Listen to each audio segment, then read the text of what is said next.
It's all about God providing for himself a sacrifice to... Okay, providing for himself. That's right. A sacrifice. And so we can't take credit? No, we can't take any credit. And it's just, if we were to earn it, we could brag about it. Okay. And we could boast to God and say, I've earned my place in heaven or something like that. But we can't earn it. And the fact that we're saved completely by grace, and it was through the work of someone else, just means that we can only humble ourselves and thank God.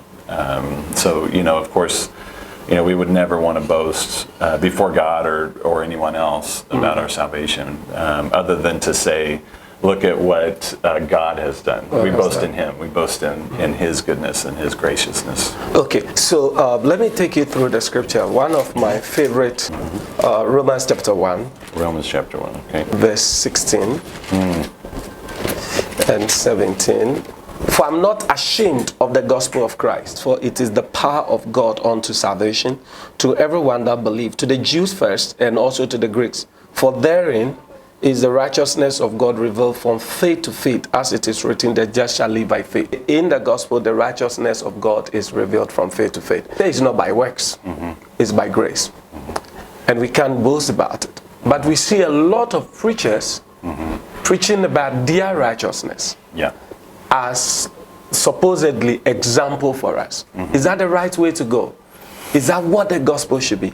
Well, I think that there maybe is a place for people to say that the Lord has done a work in me, but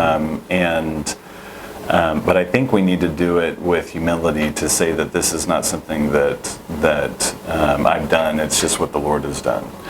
And for example, I was at one time, I guess, just very arrogant about my own righteousness. You were? Yes. And I just didn't have much patience for people, As a pastor? Well, before that. Oh, just a believer. Yeah, before that. But I would say that through enough of my own mistakes that I think the Lord has kind of broken me, at least to a degree of that. And, I can be more thankful for the work that the Lord has done in others than maybe I was able to do when I was a young man. So, but that's not, I didn't do that. The Lord did that. The Lord did that. And I think that a lot of times pride can be a hindrance to ministry, because I think even if we just forget the idea that it's not right to boast or to be proud, I think that sometimes if a preacher might elevate himself, then sometimes the things that he's preaching about might feel inaccessible to the people who are listening. They might think, well, yeah, you can do that, but I can't do that. And the fact is that it's the same God who lives in me who lives in everyone else.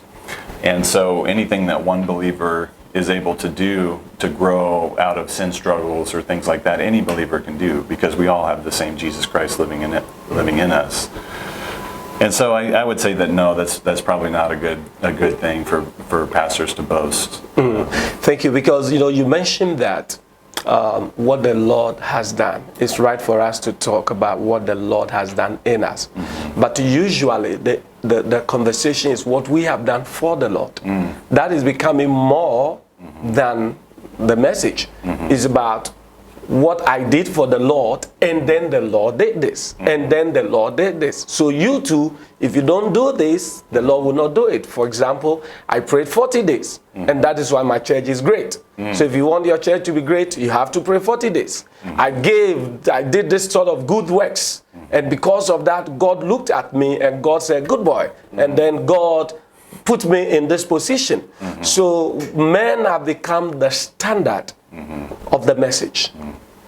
What do we do as preachers as far as we are presenting the message to the people?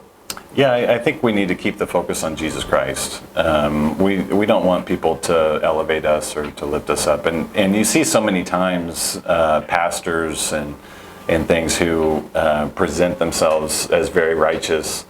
Then later you learn that they've got some sin that maybe disqualifies them from ministry, and it crushes people. I mean, the people who had looked up to that person, their faith is really hurt. And so I just think that we need to humble ourselves and realize that everything that we are is by God's grace. Every good thing that we are is by God's grace. And so we should just thank Him for everything that He's done and not lift up ourselves or anything like that, but we should be working to lift others up. Okay, we should be working to lift others up. We're still on this